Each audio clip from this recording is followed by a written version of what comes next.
ಹೋಗ್ತೀರಾ? ನಿಮ್ಮನ್ನು ನಾನು ಕೇಳ್ತೇನೆ. ನೀವು ಹಿಮಾಲಯ ಯಾತ್ರೆಗೆ ನಿಮ್ಮ ಮಕ್ಕಳನ್ನು ಕರ್ಕೊಂಡು ಹೋಗ್ತೀರಾ? ನೀವು ಹೇಳ್ತೀರಾ ಇಲ್ಲ. ನಿಮ್ಮ ಬಂಧುಗಳನ್ನು ಕರ್ಕೊಂಡು ಹೋಗ್ತೀರಾ? ಇಲ್ಲ. ನಿಮ್ಮ ಪತಿ ಅಥವಾ ಪತ್ನಿಯನ್ನು ಕರ್ಕೊಂಡು ಹೋಗ್ತೀರಾ? ಇಲ್ಲ. ಆಗ ನಾನು ನಿಮ್ಮನ್ನು ಕೇಳ್ತೇನೆ, ನಿಮ್ಮನ್ನು ನೀವು ಕರ್ಕೊಂಡು ಹೋಗ್ತೀರಾ? ನಿಮ್ಮನ್ನು ನೀವು ನಾನು ಹೋಗಿನೇ ಹೋಗ್ತೇನೆ. ನನ್ನನ್ನು ನಾನು ಕರೆದುಕೊಂಡು ಹೋಗೋದು ಅಂತ ಪ್ರತ್ಯೇಕವಾಗಿ ಏನಿದೆ? ನಮ್ಮನ್ನು ನಾವು ಹಿಡಿದುಕೊಳ್ಳುವುದು, ಇದು ಆತ್ಮವಾನ್. ತಮಾಷೆ ಏನು ಗೊತ್ತಾ?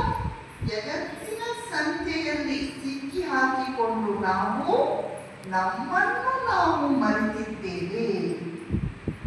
ನಮ್ಮನ್ನು ನಾವು ಮರೆತು ಬಿಟ್ಟಿದ್ದೇವೆ. ಪತ್ನಿ, ಪತಿ, ಮಕ್ಕಳು,